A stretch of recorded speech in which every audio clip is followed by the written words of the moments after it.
નમસ્કાર દર્શક મિત્રો, ટુ ધ પોઈન્ટમાં આપ સૌનું સ્વાગત છે. આપની સાથે હું છું શિવમ. દર્શક મિત્રો, ટુ ધ પોઈન્ટમાં વાત કરીશું ગુજરાત ભાજપના પ્રદેશ પ્રમુખની. નવા પ્રદેશ પ્રમુખ કે જેમનું નામ સામે આવી ગયું છે, જગદીશ વિશ્વકર્મા. હાલના જે આપણે ભૂપેન્દ્ર પટેલની સરકારમાં જે રાજ્યકક્ષાના જે મંત્રી છે તે અને સાથે જ 3 ટર્મથી નિકોલ વિધાનસભામાં જે ધારાસભ્ય તરીકે ચૂંટાઈ આવતા જગદીશ વિશ્વકર્મા, તેમનું નામ કે જે નિશ્ચિત છે અને આવતીકાલે જે સત્તાવાર જાહેરાત થઈ શકે છે આવતીકાલે સવારે, અને તાજપોશી પણ ત્યારબાદ થશે. આજે જે ફોર્મ ભરવાનું હતું અને એકમાત્ર જગદીશ વિશ્વકર્માએ જ ફોર્મ ભર્યું અને બિનહરીફ રીતે તેમની વરણી કે જે થઈ ચૂકી છે અને એકમાત્ર નામ જે સત્તાવાર જે નામ આપવાનું છે પાર્ટીએ તે જ હવે આવતીકાલે આવી જવાનું છે. પરંતુ ખાસ વાત કરીશું, ઓબીસી ચહેરો પસંદ કર્યો છે પ્રદેશ પ્રમુખ તરીકે. જે પ્રકારની અટકળો હતી, ઘણા બધા નામોની ચર્ચા પણ કરી હતી આપણે આ પ્લેટફોર્મ થકી, પરંતુ જે ઓબીસી ચહેરાની વાત હતી કે ભારતીય જનતા પાર્ટી જે સૌથી જે મોટો એક વર્ગ ધરાવે છે મતદારોનો, ઓબીસી વર્ગ, અને તેમાંથી કોઈ નેતા પસંદ કરી શકે છે. ત્યારે જે અટકળો હતી તે તમામ અટકળો કે જેને પૂર્ણ વિરામ લાગ્યું અને ઓબીસી નેતા જગદીશ વિશ્વકર્મા તેમની પસંદગી કરવામાં આવી છે. ત્રીજા ઓબીસી પ્રદેશ પ્રમુખ છે ભારતીય જનતા પાર્ટી તરફથી. ત્યારે ખાસ તેનો શું પ્રભાવ પડશે, ઓબીસી મતદારો છે તેમનામાં શું પ્રભાવ પડશે, સાથે જ નવા પ્રદેશ પ્રમુખ આવ્યા છે ત્યારે ગુજરાત ભાજપમાં આવનારો સમય છે તેમાં રાજનીતિમાં કેવા કેવા પરિવર્તનો જોવા મળશે. સાથે જ હવે અટકળો એવી પણ છે કે દિવાળી પહેલાં હવે મંત્રીમંડળનું પણ વિસ્તરણ થઈ શકે છે. મોટા પાયે બદલાવની આપણે વાત કરીએ તો 7 થી 8 નવા ચહેરા પણ આવી શકે છે. સાથે જ 4 જેટલા જે મંત્રી હાલના છે તેમનું પત્તું કપાઈ પણ શકે છે, 3 થી 4 જેટલા, તેવી પણ અટકળો છે. ત્યારે હવે નવા પ્રદેશ પ્રમુખના આવ્યા બાદ શું નિર્ણય મંત્રીમંડળને લઈને આવે છે, સૌથી પહેલું ટાસ્ક કદાચ તેમનું એ હશે, અને ત્યારબાદ જે આવનારી ચૂંટણીઓ છે તેમાં કેવું જે પ્રભુત્વ જોવા મળી શકે છે. જગદીશ વિશ્વકર્માની વાત કરીએ તો આની પહેલાં જે કોર્પોરેશનની ચૂંટણી 2021માં તેમના નેતૃત્વ થકી 192માંથી 160 સીટો કે જે ઐતિહાસિક જીત મેળવી હતી, જે અમદાવાદ શહેર પ્રમુખ પણ રહી ચૂક્યા છે. આ સિવાય અન્ય જે તેમની કારકિર્દી છે તેની આપણે ચોક્કસથી વાત કરીશું, અને શું બદલાવ આવશે, શું પડકારો તેમની પાસે છે નવા પ્રદેશ પ્રમુખ પાસે, તેની આપણે ચર્ચા કરીશું. મારી સાથે 2 મહેમાન જોડાઈ ગયા છે, રજુલભાઈ દવે અને રાજેશ ઠાકર, બંને રાજકીય વિશ્લેષક. સ્વાગત છે બંનેનું નિર્માણ દિવસમાં. રાજુલભાઈ, આપનાથી શરૂઆત કરીએ. આની પહેલાં જે ચર્ચાઓ ઘણી બધી કરી છે, અટકળો પણ ઘણી બધી કે આ બનશે, અવનવા નામો જે આપણે ચર્ચા કરી, હવે નામ નક્કી થઈ ગયું છે. આવતીકાલે માત્ર હવે જે તાજપોશી થવાની છે, સત્તાવાર જાહેરાત માત્ર બાકી છે. સૌથી પહેલાં તો જગદીશ વિશ્વકર્માનું નામ નક્કી થયું છે. આપની પ્રતિક્રિયા શું કહેશે? ઓબીસીને ચહેરો પસંદ કર્યો તો ભારતીય જનતા પાર્ટીએ પ્રદેશ પ્રમુખ માટે, ત્યારે કેવા બદલાવ આવશે અને કયા મુખ્ય કારણ આપને લાગી રહ્યા છે? ભારતીય જનતા પાર્ટીના ગુજરાત પ્રદેશના અધ્યક્ષનો મુદ્દો છેલ્લા 1 કરતા વધારે વર્ષથી ચર્ચાની અરાણે કરેલો છે, અને દર વખતે થોડા સમયને અંતરે કોઈને કોઈ નામ અખબારોના માધ્યમથી મુકાતું જતું હતું. પણ સપ્ટેમ્બર મહિનાની આખરે વડાપ્રધાન અને ગૃહપ્રધાન બંને ઉપરી ગુજરાતની મુલાકાતે આવ્યા, અને જે રીતે એમણે રાજકીય ચર્ચાઓ કરી હશે એ પછી 24 કલાકમાં જ ભાજપના ગુજરાત પ્રદેશના નવા પ્રમુખની ચૂંટણીની જાહેરાત કરવામાં આવી. ગઈકાલે ચૂંટણીની જાહેરાત થઈ અખબારોના માધ્યમથી, સોશિયલ મીડિયાના માધ્યમથી. આજે ફોર્મ ભરવાનો દિવસ હતો, આવતીકાલે મતદાન, અને પછી તરત જ પરિણામની જાહેરાત એ પ્રમાણે ટાઈમ ટેબલ ગોઠવવામાં આવેલું. 24 કલાકની અંદર જ નવા પ્રદેશ પ્રમુખ ભાજપને મૂકવાના હતા. જે પ્રશ્ન એક વર્ષથી બાકી રહેતો હતો એ 24 કલાકમાં જ નિપટાવવામાં આવ્યો. એ એક મહત્વની બાબત ગણાય. બીજી બાબત એ ગણાય કે જગદીશ વિશ્વકર્મા એ ભૂપેન્દ્રભાઈના પ્રધાનમંડળમાં એક મંત્રી છે, અને ગૃહમંત્રી શાહ એ પણ અમદાવાદ ગાંધીનગરના સાંસદ છે. મુખ્યપ્રધાન પણ અમદાવાદમાંથી ચૂંટાયા છે. પ્રદેશ પ્રમુખ પણ અમદાવાદના ધારાસભ્ય છે.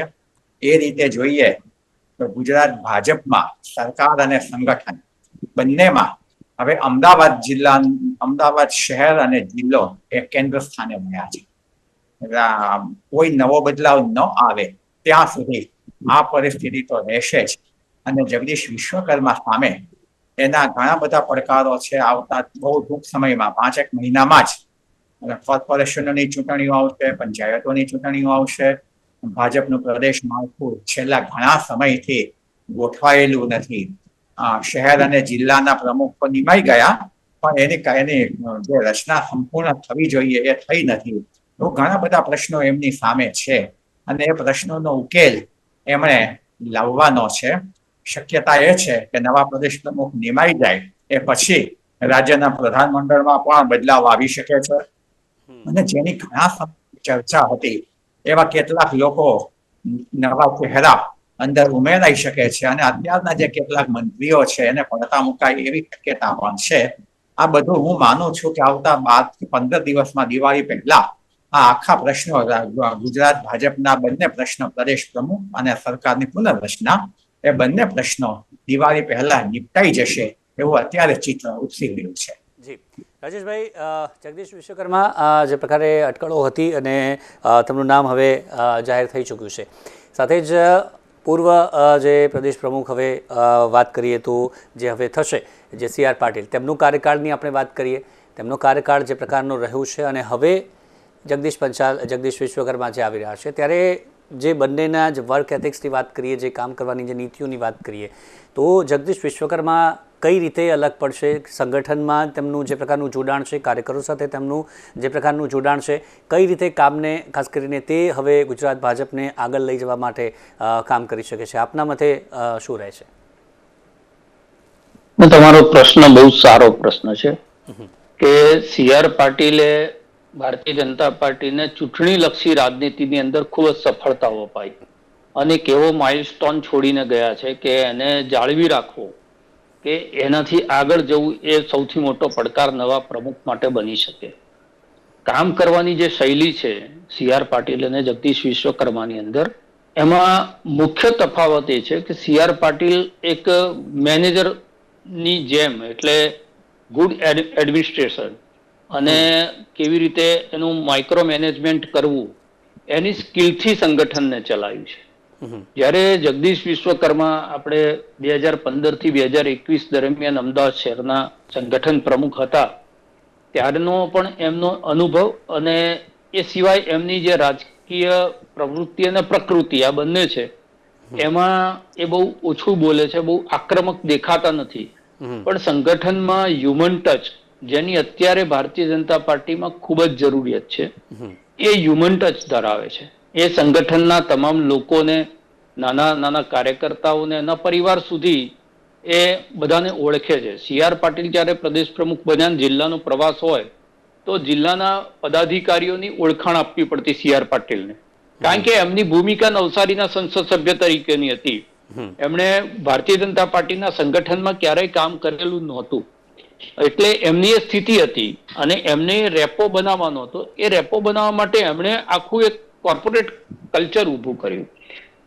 અત્યારે જે પ્રશ્નો છે ભારતીય જનતા પાર્ટીમાં, એ સરકાર અને સંગઠનની વચ્ચે જે ગેપ દેખાય છે, કોમ્યુનિકેશન ગેપ, કેટલાક સંગઠનની અંદરથી એવું છે કે જૂના લોકોને બહુ મહત્વ ઓછું અપાય છે, કાં તો એમની અવગણના થાય છે. આ બધા જે સવાલો છે એ સવાલોને જગદીશ વિશ્વકર્મા વધારે સારી રીતે એડ્રેસ કરી શકશે, કારણ કે એ મૂળ રૂપે સંગઠનમાંથી તૈયાર થયેલો વ્યક્તિ છે. બીજી વસ્તુ એ છે કે એ સરકારમાં મંત્રી પણ રહી ચૂક્યા છે, એટલે સરકારમાં રહી અને સંગઠનને જોયું છે, સંગઠનમાં રહીને સરકારને જોઈ છે. એટલે બંને તરફની શું સમસ્યા હોઈ શકે કે શું ગેપ છે કે જેને પૂરવો જોઈએ એનો એમની પાસે અનુભવ છે.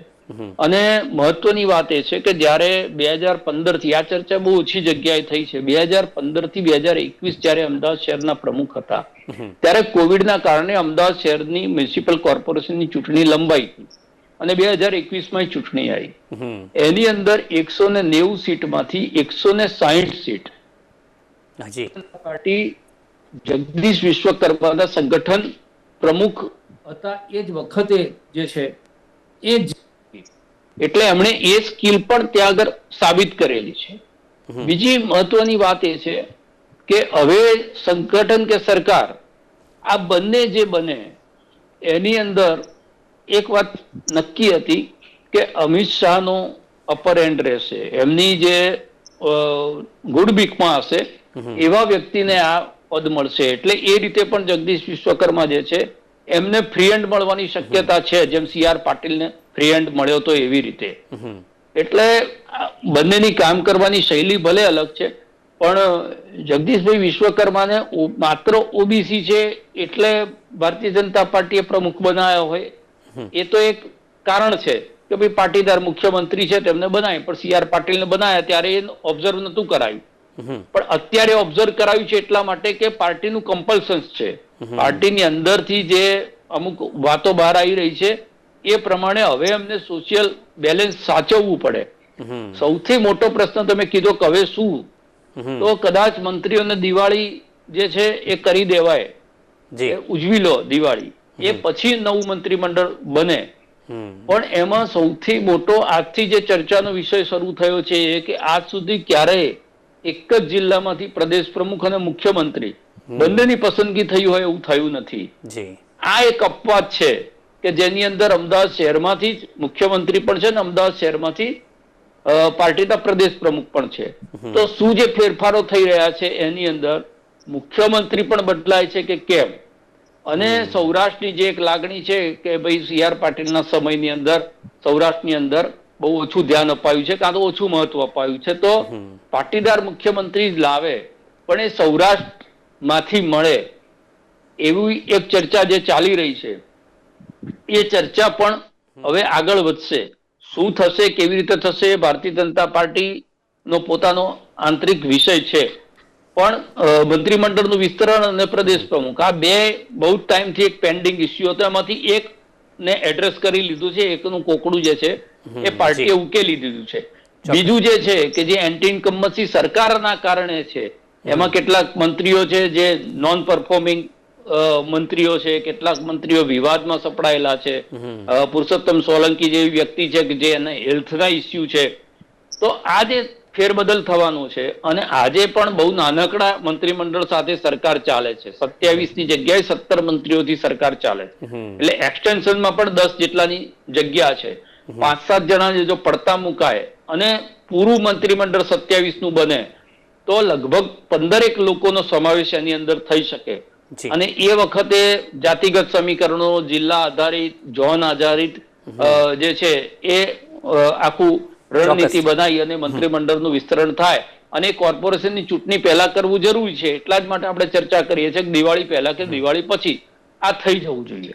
ચોક્કસથી એ વાત છે. અને એટલે કે આપણે જે વાત જણાવી એક પ્રકારે સૂચક આ જે પ્રદેશ પ્રમુખનું નામ જે આવ્યું છે ઓબીસી અને પણ અમદાવાદમાંથી ક્યાંક ને ક્યાંક ભવિષ્યના ક્યાંક સૂચક આપણે તેને કહી શકીએ છીએ. રાજુલભાઈ, ભારતીય જનતા પાર્ટીની વાત કરીએ, વિસ્તરણની તો આગળ વાત કરીશું આપણે, પરંતુ શહેરી લેવલે ભારતીય જનતા પાર્ટી ખૂબ જ મજબૂત છે, આપણે સૌ જાણીએ છીએ. પરંતુ એક પડકાર રહ્યો છે ગ્રામીણ લેવલે પણ ભારતીય જનતા પાર્ટીને મજબૂત કરવી. તે પછી સી આર પાટીલના કાર્યકાળ દરમિયાન કેવું કામ થયું છે અને એ જ પડકાર હવે રહેવાનો છે જગદીશ વિશ્વકર્મા પાસે કે ગ્રામીણ લેવલે પણ ભારતીય જનતા પાર્ટીને મજબૂત કરવી. એ કામ કેવી રીતે કરશે જગદીશ વિશ્વકર્મા? કારણ કે જે પ્રકારનો ચહેરો છે, તેમનું મજબૂત જે તમામ કાર્યકર્તાઓ સાથે, તમામ લોકો સાથે જોડાણ છે, તેને લઈને કેવી રીતનું કામ ગ્રામીણ લેવલે થશે? ગ્રામીણ લેવલે ભારતીય જનતા પાર્ટીના જે કાર્યકરો છે એમને વધારે એક્ટિવ કરવા પડશે. અને સાથે સાથે જે કાર્યકરો છે એમને મનમાં એવી લાગણી છે કે પોતે સાઈડમાં ધકેલાઈ ગયા છે, હાંસિયામાં મુકાઈ ગયા છે, એવી જે લાગણી છે એવા કાર્યકરોને સક્રિય બનાવવા પડશે. અમિત શાહ રાજકોટ આવ્યા 22મી સપ્ટેમ્બરે, ત્યારે એમણે પક્ષના કેટલાક જૂના કાર્યકરોને મળવા પણ બોલાવેલા. અને એમનો રાજકોટની મુલાકાતનો એક હેતુ પક્ષની અંદર કંઈક નવી તાજગીનો સંચાર થાય એ પણ હતો. સાથે ભાજપની અંદર જે અત્યારે વ્યાપક પ્રમાણમાં ગ્રુપિઝમ પ્રવર્તી રહ્યું છે એને પણ જગદીશ શર્માએ કોઈ રીતે અંકુશમાં લેવું પડશે. અને જેમ પહેલા મેં કહ્યું એમ પક્ષ અને સંગઠન એ બંનેમાં અત્યારે તો અમદાવાદ શહેરનો દબદબો છે. ભવિષ્યમાં જો કોઈ અંદર ફેરબદલ થાય અને સૌરાષ્ટ્રને મહત્વ મળે અને આપણે આશા રાખીએ કે મહત્વથી વિચારતી થશે આવું, ત્યારે એ પરિસ્થિતિ જરા જુદી છે. પણ અત્યારે જગદીશ વિશ્વકર્મા માટે જે મુખ્ય પ્રશ્ન છે તે સૌરાષ્ટ્રમાં કઈ રીતે પાર્ટીને વધારે મજબૂત કરવી, ગ્રામીણ સ્તરે, પૂર્વ ગુજરાતમાં કઈ રીતે આદિવાસી પટ્ટામાં પક્ષને આગળ વધારવો, એવા જે 3-4 છે એ જગદીશ વિશ્વકર્મા સામે મહત્વના છે. અને હું માનું છું કે એ બધો એમને આઈડિયા હશે જ. અને ભવિષ્યમાં પોતાની જે રણનીતિ ઘડશે, જે પોતાનો આખો રોડ મેપ બનાવશે, એમાં આ અને આવા બીજા ઘણા બધા પ્રશ્નો જે છે પાર્ટીને મૂંઝવતા, પાર્ટીની સામે પડકારરૂપ બને એવા એ ઉકેલ લાવવા શક્ય એટલી મહેનત કરશે. પણ શક્ય એટલી શબ્દ હું એટલા માટે વાપરું છું કે એ મહેનત કરે, પણ આફ્ટર ઓલ જે એનું ઇમ્પ્લિમેન્ટેશન કરવાનું છે, અમલીકરણ કરવાનું છે, એ તો નીચેના કાર્યક્રમે કરવાનું છે. એ નીચેના કાર્યક્રમમાં કેટલા સક્રિય બને છે, કઈ રીતે એનું અમલીકરણ કરે છે, કઈ રીતે પક્ષની નીતિઓને, વિચારધારાને, કાર્યક્રમોને આગળ વધારે છે, એના ઉપર ઘણો બધો આધાર રહેલો છે. એટલે જગદીશ વિશ્વકર્મા સામે એક મોટો પડકાર પણ ગુજરાત ભાજપની અંદર રહેલો છે કે પક્ષને કઈ રીતે સુવ્યવસ્થિત કરવો, એનું સંગઠનનું માળખું અત્યારે જે છે એમાં કઈ રીતે આગળ વધવું. અને હું માનું છું કે જે રીતે કોર્પોરેશનની ચૂંટણીઓ નજીકમાં છે, જોતા ભાજપની પ્રદેશ કારોબારીનું કદ પણ ઘણું મોટું બની શકે એવું મને તો દેખાઈ રહ્યું છે. પછી તો આ ભાજપ પક્ષ છે એ ગમે ત્યારે કોઈ પણ આશ્ચર્ય સર્જવા માટે જાણીતો પક્ષ છે. એટલે આપણે જોઈએ હવે આમાં થાય છે તે. જી ચોક્કસ. એ જ સૌરાષ્ટ્રની વાત જે બંને જે મહેમાનો તેમણે કરી કે મુખ્યમંત્રી બદલવાની કદાચ વાત આવે છે તો પણ સૌરાષ્ટ્રમાંથી લવાય, પાટીદાર લવાય. એટલે સૌરાષ્ટ્રનો જે પ્રશ્ન છે તેને ક્યાંક ને ક્યાંક જે ભારતીય જનતા પાર્ટી છે તેને ટાળવાનો, તેને સોલ્વ કરવાનો પ્રયત્ન કરશે. આ સિવાય જો મંત્રીમંડળનું વિસ્તરણ થાય છે તેમાં શું પરિવર્તન સૌરાષ્ટ્રમાંથી થાય છે તે પણ એક મહત્વનું બની રહેશે. સાથે જ રાજેશભાઈ, જે ઓબીસી મતદારોની વાત કરીએ, અત્યારે 3 પાર્ટીઓની વાત કરીએ, આમ આદમી પાર્ટીની વાત કરીએ, કોંગ્રેસની વાત કરીએ અને ભારતીય જનતા પાર્ટીની વાત કરીએ. ઈશુદાન ગઢવી અને અમિત ચાવડા એ ઓલરેડી ઓબીસી પ્રદેશ પ્રમુખ તરીકે બંને પાર્ટીઓ કે જે પસંદ કરી ચૂકી છે, ત્યારે ભારતીય જનતા પાર્ટી હવે એમણે પણ ઓબીસી જે નેતા હવે પસંદ કરે છે પ્રદેશ પ્રમુખ. ઓબીસી મતદારોની વાત કરીએ, તમામ ઓબીસી મતદારોને સાથે લાવવાની જ્યારે વાત આવશે હવે, એ એક પણ મોટો પડકાર રહેશે કે તમામને ભારતીય જનતા પાર્ટી તરફ વાળવા એમનો વિશ્વાસ છે, ભારતીય જનતા પાર્ટી તરફ લાવવો એ પણ એક પડકાર રહેશે આપના માટે, કે પછી કઈ રીતનું રહેશે? ના, બિલકુલ. તમે જુઓ તો બનાસકાંઠાની અંદર ભારતીય જનતા પાર્ટી હજી પણ જે રીતે પરફોર્મ કરવું જોઈએ નથી કરી શકતી. ત્યાં ઓબીસી મતદારો વધારે છે. કોંગ્રેસની જે આજની વોટ બેંક બચેલી છે એ દલિત અને ઓબીસી વોટ બેંક છે. ભારતીય જનતા પાર્ટી શહેરી વિસ્તારમાં અલગ સ્થિતિ છે. શહેરી વિસ્તારમાં કાસ્ટિઝમ ખતમ થઈ ગયું છે, એની અંદર પાર્ટી લાઈન ઉપર જ લોકો વોટિંગ કરે છે. પણ ગ્રામીણ જે વિસ્તારો છે જેમાં કોંગ્રેસ હજી પણ એનું વધુ જાળવી રાખી શકી છે, એનું મુખ્ય કારણ ઓબીસી મતદારો છે.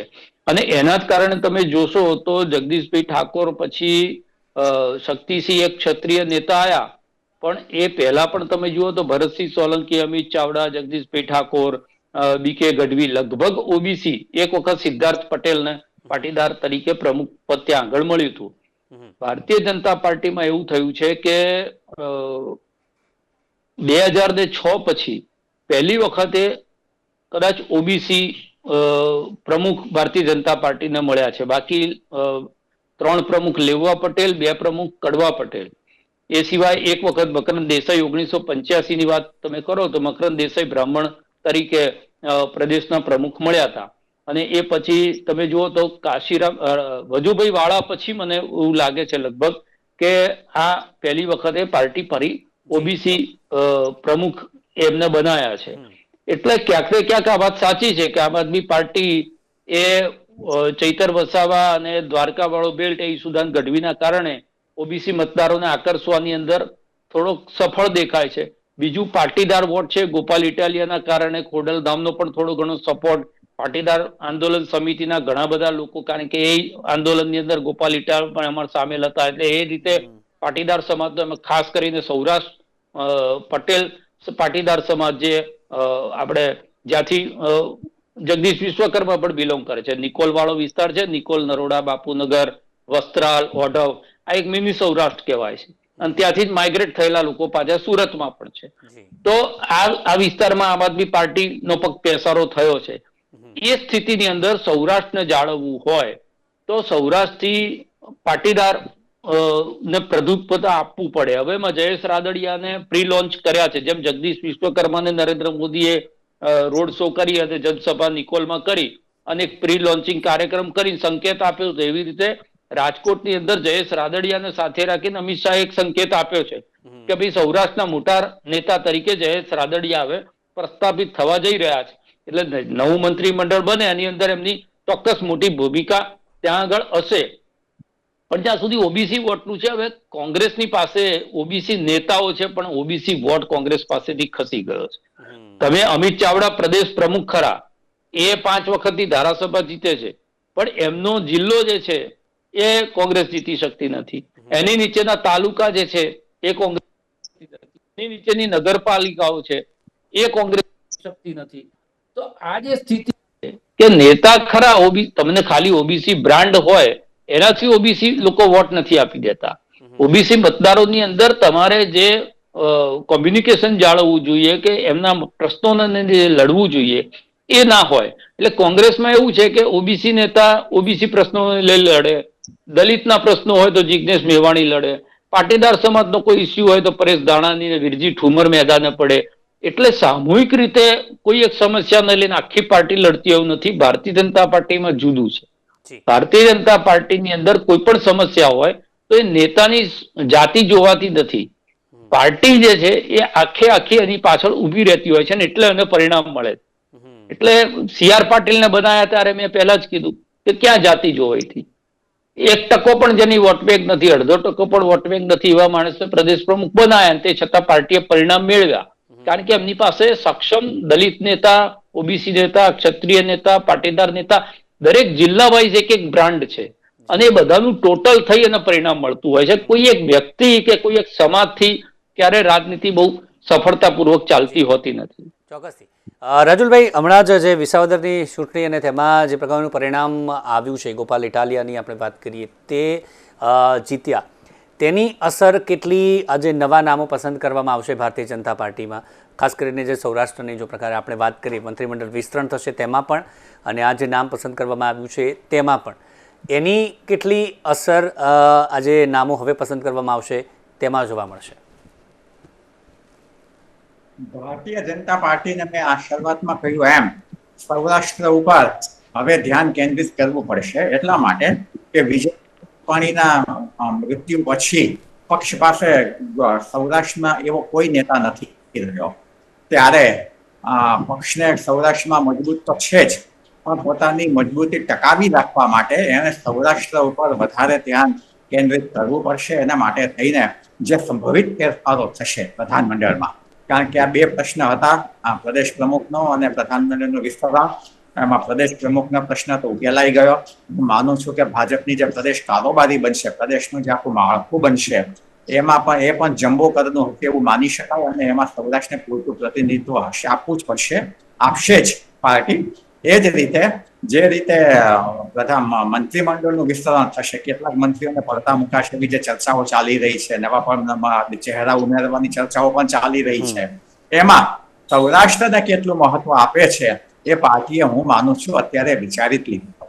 પણ આ ભારતીય જનતા પાર્ટી છે અને એ અવનવા પરિણામો આપવા માટે, આશ્ચર્યજનક પરિણામો આપવા માટે એ પ્રખ્યાત પાર્ટી છે. કોઈ દિવસ એનો જે વ્યૂહરચના હોય કોઈને એનો કોઈને આઈડિયા આવતો નથી. એ જ રીતે પ્રધાનમંત્રીના વિસ્તરણમાં, ફેરબદલમાં, પક્ષના નવા માળખામાં સૌરાષ્ટ્રમાં પૂરતું પ્રતિનિધિત્વ મળશે એવી આશા જ રાખીએ. આશા રાખીએ એટલું નહીં, કહ્યું એમ પાર્ટીએ નક્કી પણ કર્યું હશે. પણ એના નામો હવે હું માનું છું કે ટૂંક સમયમાં જ સંભવતઃ દિવાળી પહેલા બધું જ જાહેર થઈ જશે. એટલે સૌરાષ્ટ્રના લોકોમાં, સૌરાષ્ટ્રની ભારતીય જનતા પાર્ટીની નેતાગીરીમાં જે કંઈ ગડમથલ હશે એનો અંત લાવવાનો આ રીતે એક દિવાળી પહેલાના દિવસો એ નિમિત્ત બનશે. જી રાજેશભાઈ, ટૂંકમાં વાત કરીએ તો જે હવે વિસ્તરણ થવાનું છે, કોના પત્તા કપાઈ શકે છે તેવું આપને લાગી રહ્યું છે? અને નવા જે નામો છે, 8 થી 10 નામોની આપણે વાત કરીએ તો કયા કયા નામો આપને લાગી રહ્યું છે જલ્દી? એક તો બચુ ખાબડ, કારણ કે એમનો જે વિવાદ છે ને, જે રીતે અત્યારે એમને સચિવાલયમાં નહીં આવવા માટેનું કીધેલું છે, એટલે બચુ ખાબડ. પુરુષોત્તમ સોલંકી હેલ્થનો એમનો ઇસ્યુ છે અને એના કારણે જે છે એમને પડતા મૂકી શકાય એમ છે. એ સિવાય 3-4 મંત્રીઓ છે જેમની પરફોર્મન્સ ઉપર કેટલીક ક્વેશ્ચન માર્ક છે. બીજું, કેટલાક ખાતા રિસફલ થઈ શકે એમ છે. દાખલા તરીકે હર્ષ સંઘવી છે, તેમની પાસેથી ગૃહ ખાતું લઈ લેવામાં આવે તો એમને કેબિનેટનો દરજ્જો આપી અને સાચવી લેવામાં આવે. જગદીશ વિશ્વકર્મા અત્યારે મંત્રી છે, હવે મંત્રી નથી રહ્યા, તો અમદાવાદ પૂર્વનું પ્રતિનિધિત્વ કરવા માટે ત્યાંથી કોઈ એક વ્યક્તિ જે છે એને મંત્રીમંડળમાં સ્થાન મળી શકે. કારણ કે અમદાવાદ પશ્ચિમ છે એની અંદર મુખ્યમંત્રી છે એટલે બહુ વધારે ત્યાં ધ્યાન અપાયું નથી. બીજું, અમદાવાદ પશ્ચિમની અંદર જો જોવામાં આવે, અમદાવાદ શહેરની અંદર જોવામાં આવે જગદીશ વિશ્વકર્માના વિકલ્પ તરીકે, તો બીજા બે નામ ચાલે છે, જે એક અમિત શાહ અને અમિત ઠાકર. અમિત શાહને આપે તો અમિત ઠાકરને ના મળે, અમિત ઠાકરને આપે તો અમિત શાહને ના મળે. બંને બાજુની વિધાનસભાનું પ્રતિનિધિત્વ કરે છે, એક વેજલપુર અને એક એલિસબ્રિજનું. એટલે એમાં બ્રાહ્મણ તરીકે જોવામાં આવે તો અમિત ઠાકરને આપે, અને જો વણિક તરીકે જોવામાં આવે તો અમિત શાહ શહેરના પ્રમુખ પણ રહી ચુક્યા છે, મેયર પણ રહી ચુક્યા છે. અમિત ઠાકર એબીવીપી થી લઈ અને રાષ્ટ્રીય મોરચાના અધ્યક્ષ પણ રહી ચુક્યા છે. એટલે આ બધા નામો જે છે અત્યારે ચર્ચામાં છે. પણ લગભગ એવું લાગે છે કે 60 વર્ષથી નીચેનાનું મંત્રીમંડળ હશે, આ નક્કી વસ્તુ છે. હાલના જે સિનિયર મંત્રીઓ છે, ઋષિકેશભાઈ છે, એમની જવાબદારી જે છે એ વધવાની છે.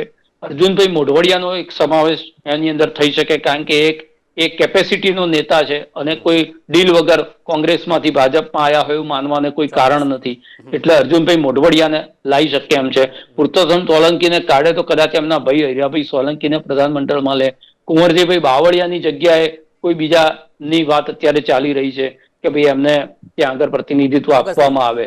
બનાસકાંઠાની શંકર ચૌધરી, જયેશ રાદડિયા એ લગભગ નક્કી નામ છે.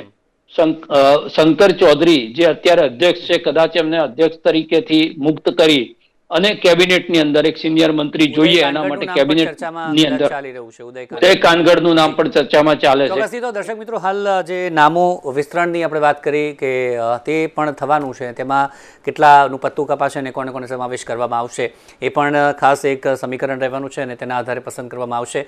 પરંતુ ત્યારે પણ આપણે ચર્ચા કરીશું. પરંતુ હાલ તો તાજપોશી થવાની છે.